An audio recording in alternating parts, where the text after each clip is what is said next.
Alam naman nating lahat na ang San Juanico Bridge ang itinuturing na pinakamahabang tulay sa Pilipinas, habang ang Tibag-Sabang at Tigbaw Hanging Bridge naman ang mga pinakamapanganib na tulay sa Pilipinas. Akalain mo meron din palang pinakamahal at pinakamatagal na ginawang tulay sa kasaysayan ng ating bansa. Hindi ito ang Jones Bridge. Ito ay ang Aluling Bridge na nasa halos 4 na dekadang ginawa at 6 na presidente lang naman ng Pilipinas ang nagdaan. Bakit nga ba umabot ng ganito katagal ang pagpapagawa nito?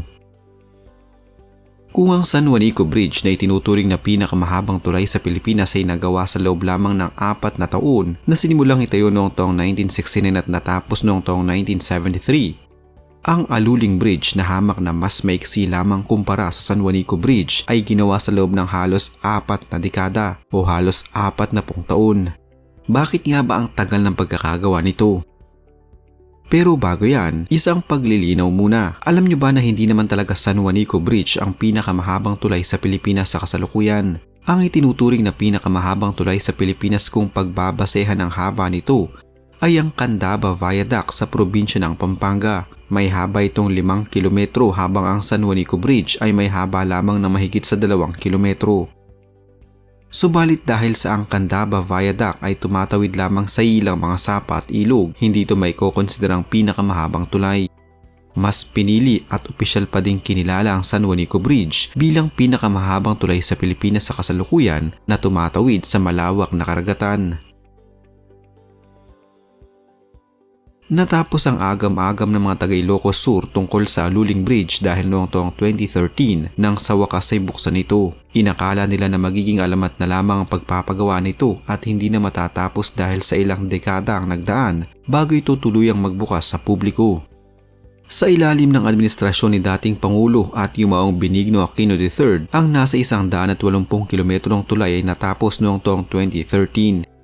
Kinonseptualize ang proyektong ito noon pang taong 1978. Sa loob ng halos 4 na dekadang paghihintay at pagtitiis, ang mga residente ng Cervantes sa Ilocos Sur ay sa wakas hindi na nahihirapan sa pagdadala ng kanilang mga produkto at pagpunta sa iba't ibang lugar na malapit sa kanila.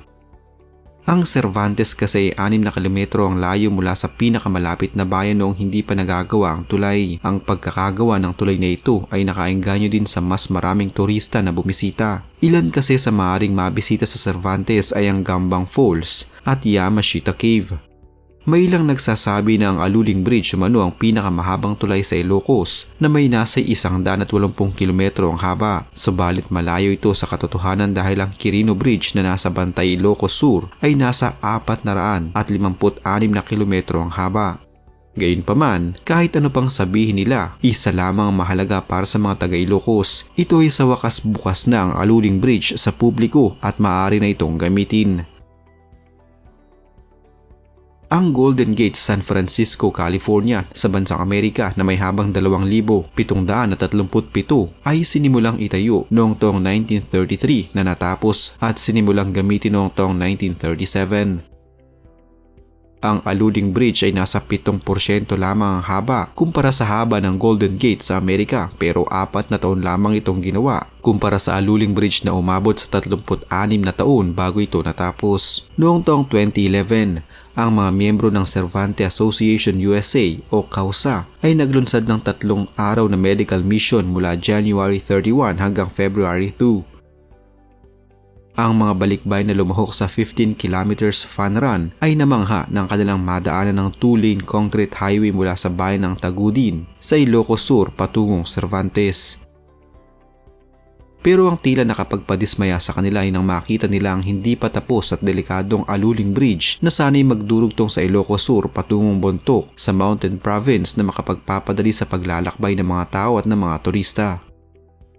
Noong ang Aluling Bridge ay sinimulang taong 1977, ang mga balikbayan ng mga PhilAm na ito ay pawang mga bata pa lamang. Pero ngayon na halos karamihan na sa kanila ay mga retired na, ang mga poste ng naturang tulay ay ginawa lamang na paa na isang ilang. Ang mga poste ng naturang tulay ay ginawa lamang na paa ng isang tila footbridge imbes na tulay na madadaanan din sana ng mga sasakyan. Noong taong 1998, muling itinuloy ang paggawa sa naturang tulay at muling naglaan dito ng pondo na umabot sa 87 million pesos ang gobyerno.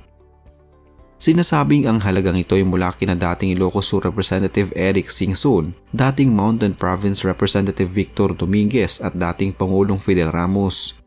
Inaral ng Commission on Audit ang naturang proyekto isang dekada mula nang magkaroon ng groundbreaking taong 1999 at naiulat na ang tulay ay hindi naman naging maayos sa kabila ng nasa mahigit kumulang 114 na milyong piso na halaga ng perang ginastos dito. Ayon pa noon sa ahensyang ito, kailangan ng karagdagang 120 milyong piso upang tuluyan ng matapos ang tulay. Hindi makapagbigay ng maayos na paliwanag ang Department of Public Works and Highway o DPWH kung bakit inabot ng ganon katagal ang pagpapatapos sa naturang tulay. Pero marami ang nagsasabi ng pinakarason umano kung bakit tumagal ito ay dahil sa mga nasa pwesto sa gobyerno na hindi ginagamit ng tama ang nagiging pondo nito at ang iba naman ay ibinubulsa ang mismong perang gagamitin sana sa pagpapagawa ng tulay. Marami ang nagtatanong kung saan napunta ang pondo noong una itong simulang gawin taong 1977. Hindi din nila makita kung saan napunta ang pondo noong muli itong binuksan sa pangalawang pagkakataon taong 1998.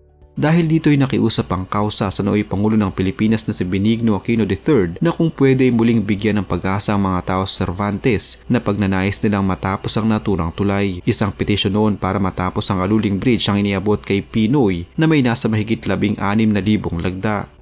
Ang mga lagdang naliko may mula sa ilang mga grupo at mga taong nais nang matapos ang tulay. Bukod sa mga nasa kausa, kabilang din sa mga lumagda ay ang iba't ibang tao mula sa globo, mga tao mula sa Mountain Province, Aluling Baguio Benguet Association, Pilipilian Association of People mula sa Cervantes, mga tao ng Quirino sa Ilocos at Cervantes Migrant Workers Hong Kong. Tiyak na ang higit na masaya ang mga taong ito na nanguna sa pagsusulong na matapos na ang Aluling Bridge ngayon na ang tulay ay nagagamit na ng publiko.